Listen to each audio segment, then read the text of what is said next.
The last patron, Angelo Rizzoli, the publisher who enlightened an island.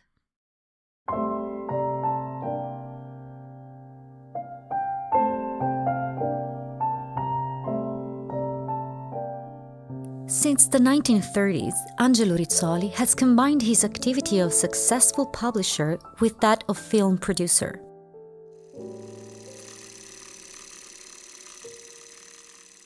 From the 1950s onwards, with his production and distribution companies Riama, Rizzoli Film and Cineritz, he made an extraordinary contribution to Italian cinematography. Not only through a box office cinema that was so beloved by the public, to mention a few, the adaptation for the big screen of Giovannino Guareschi's Tales, but particularly through art house films that still to this day represents milestones in the history of cinema, and thanks to which he won the most prestigious awards in the industry of the seventh art. The Palme d'Or in Cannes with La Dolce Vita by Federico Fellini, the Golden Lion in Venice with Deserto Rosso by Michelangelo Antonioni, the Oscar in Hollywood for Fellini 8½.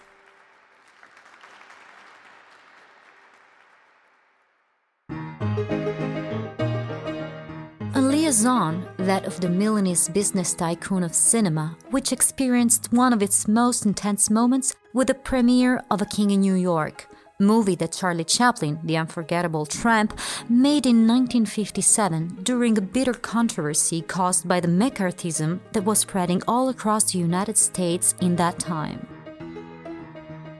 Rizzoli, who was distributing the film, invited Chaplin to have its European premiere at the Reginella Cinema of Lacco Ameno, theater wanted by Rizzoli to screen Cineritz films for the Italian press and the international audience. The idea seemed rather odd. After all, Lacco Ameno could not compete with the great European capitals, and Chaplin was still one of the most legendary personalities in the history of cinema. Rizzoli's persistence, however, proved successful, and the artist, who was the unforgettable tramp for audiences all over the world, accepted.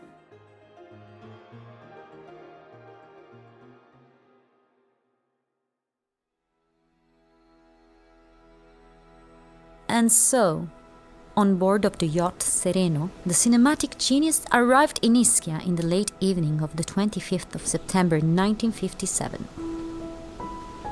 He was 62 years old at the time and was joined by his wife Una O'Neill, daughter of the famous playwright Eugene, and the film's female lead, the British actress Dawn Adams.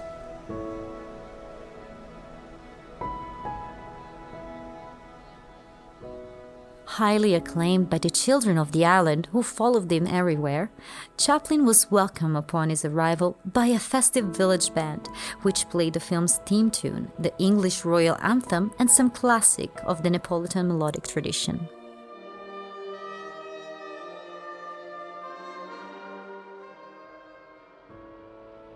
The tramp spent 3 unforgettable days in Lacco Ameno as Rizzoli's guest at the Regina Isabella Hotel, enjoying the unspoiled beauty that Ischia offered its visitors at the end of the 1950s.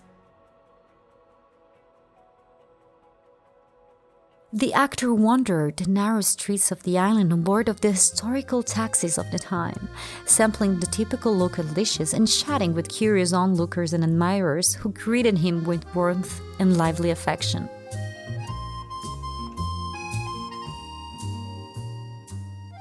The premiere of the film A King in New York took place during an elegant gala evening at Lacco Ameno Cinema and was attended by the European press and a group of high society guests. Often considered a minor work of Chaplin's, A King in New York is actually a biting comedy of great intelligence, a film that is indeed bitter and angry, but not lacking in brilliance. Targeted by the Commission for Anti-American Activities, Chaplin abandoned the mask of the tramp forever and made himself, his public and private affairs, the object of his own art. Before leaving, at a press conference, he said, "I have been famous for 30 years now, but I have never been as well received as here in Ischia." When asked why he had decided to abandon the tramp once and for all, he replied, "I have not abandoned that mask. It is that mask that had left me. The character of the tramp was linked to the romanticism of our century, and a new era has killed romance.